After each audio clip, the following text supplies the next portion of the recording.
ശേഷം അറിയാലോ, അതൊരു ഭയങ്കര ഒരു വല്ലാത്തൊരു നമ്മുടെ ഉള്ളില് ഒരിക്കലും ഉണ്ടാവും എന്ന് വിചാരിക്കാത്ത കുറെ കാര്യങ്ങളൊക്കെ പുറത്തു വരും നമ്മളൊരു അമ്മയായി കഴിഞ്ഞാൽ. പിന്നെ നമ്മുടെ എല്ലാ ഡിസിഷൻസും, നമ്മൾ എടുക്കുന്ന എല്ലാ ഡിസിഷൻസിനും ഒരേ ഒരു പ്രയോറിറ്റിയാണ്. ഇപ്പൊ എന്ത് സംഭവിച്ചാലും, എന്ത് വലിയ ഓപ്പർച്യൂണിറ്റി വന്നാലും എപ്പോഴും how will that effect my child എന്നുള്ളതാണ് എപ്പോഴും ആലോചിക്കുക. അത് എല്ലാ അമ്മമാരും അങ്ങനെ, മെജോറിറ്റി അമ്മമാരും അങ്ങനെ തന്നെയാണ്. അമ്മയതിനു ശേഷം അറിയാലോ, അതൊരു ഭയങ്കര ഒരു വല്ലാത്തൊരു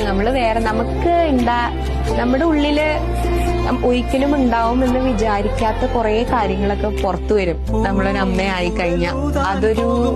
പിന്നെ നമ്മുടെ എല്ലാ ഡിസിഷൻസും, നമ്മൾ എടുക്കുന്ന എല്ലാ ഡിസിഷൻസിനും ഒരേ ഒരു പ്രയോറിറ്റിയാണ്. ഇപ്പൊ എന്ത് സംഭവിച്ചാലും, എന്ത് വലിയ ഓപ്പർച്യൂണിറ്റി വന്നാലും എപ്പോഴും how will that effect my child എന്നുള്ളതാണ് എപ്പോഴും ആലോചിക്കുക. അത് എല്ലാ അമ്മമാരും അങ്ങനെ, മെജോറിറ്റി അമ്മമാരും അങ്ങനെ തന്നെയാണ്.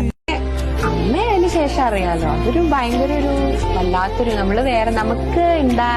നമ്മുടെ ഉള്ളില് ഒരിക്കലും ഉണ്ടാവും എന്ന് വിചാരിക്കാത്ത കുറെ കാര്യങ്ങളൊക്കെ പുറത്തു വരും നമ്മളൊരു അമ്മയായി കഴിഞ്ഞാൽ. പിന്നെ നമ്മുടെ എല്ലാ ഡിസിഷൻസും, നമ്മൾ എടുക്കുന്ന എല്ലാ ഡിസിഷൻസിനും ഒരേ ഒരു പ്രയോറിറ്റിയാണ്. ഇപ്പൊ എന്ത് സംഭവിച്ചാലും